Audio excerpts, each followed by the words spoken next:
माफी ना इंसाफी का, जुल्मो सितम सफाकी का, सरकार की हर कम ज़रफ़ी का, निजाम की इस बदमाशी का। फिर इस वक्त पुलिस वालों ने जाके रेड की है। उधर सिर्फ मेरी वालदा और कुछ खवातीन है, तो उनको फिर बुला के हरास किया है कि कमल शौजब और आप लोगों में से कोई रैली नहीं निकालेगा।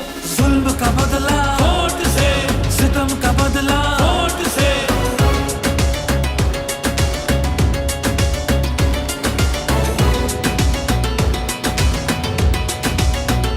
कहीं सोचों पे पहरे हैं, कहीं अंधेरे गहरे हैं, कहीं दहशत के साए हैं, कहीं सफाक चेहरे हैं।